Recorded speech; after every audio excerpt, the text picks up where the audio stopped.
सिद्धार्थ कथा, ज्ञान और षड्यंत्र का सामना।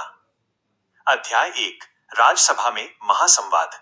मगध नरेश अजातशत्रु की राजसभा में एक अद्भुत दृश्य था। काशी के महान विद्वान आचार्य सोनदंड, जिन्हें वेदों का चलता फिरता कोश माना जाता था, बुद्ध के साथ शास्त्रार्थ करने आए थे। सभा का वातावरण गंभीर था। बुद्ध ने अत्यंत विनम्रता से सोनदंड को ही विषय चुनने का अवसर दिया। सोनदंड ने प्रश्न किया, एक सच्चा ब्राह्मण होने के अनिवार्य गुण क्या हैं? उन्होंने खुद ही 5 लक्षण गिनाए। सुंदर रूप, मंत्रोच्चारण में प्रवीणता, 7 पीढ़ियों से रक्त की शुद्धता, उत्तम ज्ञान और श्रेष्ठ कर्म।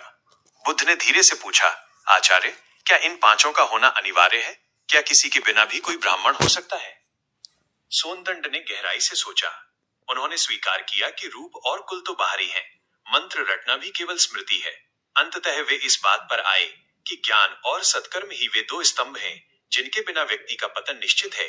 उन्होंने अपने चचेरे भाई अंगक का उदाहरण दिया, जो दिखने में सुंदर और कुलीन था, लेकिन यदि वो अनैतिक कार्य करे तो उसके बाकी गुणों का कोई मूल्य नहीं रह जाता। अध्याय 2। बुद्ध का त्रिरत्न उपदेश। जब सोनदंड ने हार मानकर बुद्ध से श्रेष्ठ मार्ग पूछा, तब बुद्ध ने आत्म मुक्ति के 3 चरणों की व्याख्या की। 1. शीलाचार, सिला, ये नींव है। झूठ, चोरी, हिंसा और वासना से दूर रहना। जब तक आचरण शुद्ध नहीं होगा, मन शांत नहीं हो सकता। 2. ध्यान, समाधि, शुद्ध आचरण से मन एकाग्र होता है। ध्यान वह अग्नि है जो भीतर के विकारों को जलाती है। 3. ज्ञान, पन्ना, ध्यान से सत्य का बोध होता है। यह वह प्रकाश है जिससे मनुष्य मोह, माया और तृष्णा के बंधनों को काटकर निर्वाण की ओर बढ़ता है।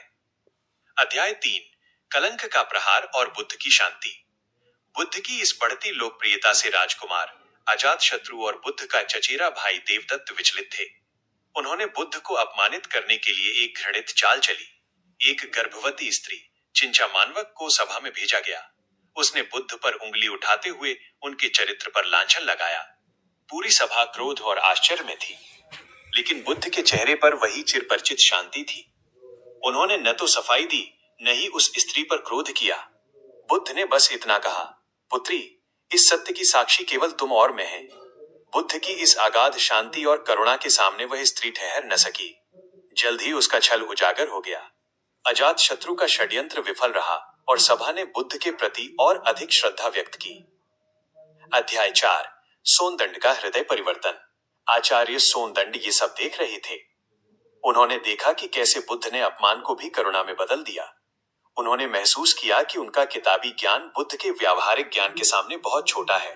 अजातशत्रु ने सोनदंड को डराने की कोशिश की। उनके वृद्ध माता पिता को बंदी बनाया ताकि सोनदंड को बुद्ध का अनुयायी बनने से रोका जा सके। लेकिन सोनदंड अब बदल चुके थे।